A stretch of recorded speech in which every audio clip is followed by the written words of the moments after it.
Ladies and gentlemen, welcome back to Let's Dev, where today we continue working on our city builder / snake train hybrid. Now last time we started working on the base of our game, literally. Using the bitwise operator and some tiles, we were able to create a custom auto tile system for track placement in the tile layer. It was a rocky but successful start in an attempt to try new things, an attempt that we continue with today's plan. Today we will continue using the bitwise operator to navigate our train. We'll use the tile system set up last time to control the train's travel direction. And finally, we'll add a Let's Dev twist or two into the mix, which hopefully won't break everything in the process. So fingers crossed that all goes well, and let's get to the coding. First up was moving the bitwise check to its own script. This way we can use the same code dynamically for more than just the auto tiling system. After testing that this was still working as intended, it was time to get to work on the train code. We'll be using the same tick system from the original Snake game project.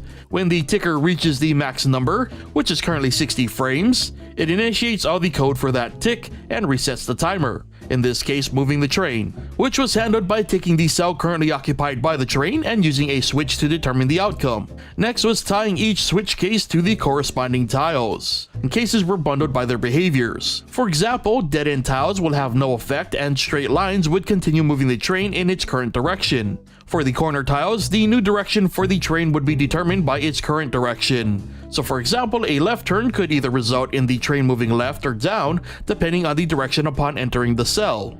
Now, when it came to the T and cross junctions, this is where we'd add a little twist. For T and cross junctions, the direction the train would travel in would be random. This is entirely experimental at this point, but I like the idea of adding a bit of chaos to the otherwise benign nature of a train that the player doesn't directly control. And finally, to top the script off, the X and Y position of the train was updated to move it in the newly decided direction. The results were, clearly I messed up somewhere, as the train almost seemed to refuse to remain on the track. After reviewing the code, I indeed messed up by using the bitwise operator to do the tile check. The check is already done when placing the tile, so all we had to do was check what type of tile existed in that cell. The results were still messed up, but at least the train was behaving a lot more as expected. I spent roughly the next 40 minutes trying to figure out why, and no matter what I did, the train refused to follow the track. I double, triple, and even quadruple checked the directional checks. I even broke down each component required into documented variables to keep track of its behavior on a per tick basis. But even though I was able to get the train to follow the track for roughly 80% of the time, the remaining 20% just didn't make sense. I just couldn't understand why it wouldn't work. Well, as it turns out, the answer was simple. The reason for this entire mess was simply due to the fact that I forgot to define the train's new direction as its current direction after it's been moved.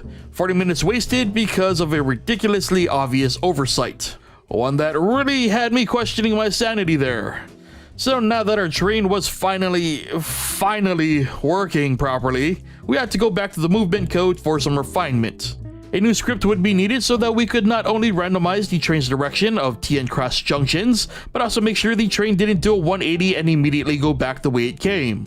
To do this, I created a temporary DS list, added the necessary amount of directions for the junction, and then removed the train's current direction from the list. Then a random direction from the remaining list of directions was chosen and fed back into the ticker script. And once again, this almost worked. Well, not really. Nothing broke, but clearly the train was simply ignoring the new directions altogether, and keen viewers may already know what took me another 10 minutes to figure out.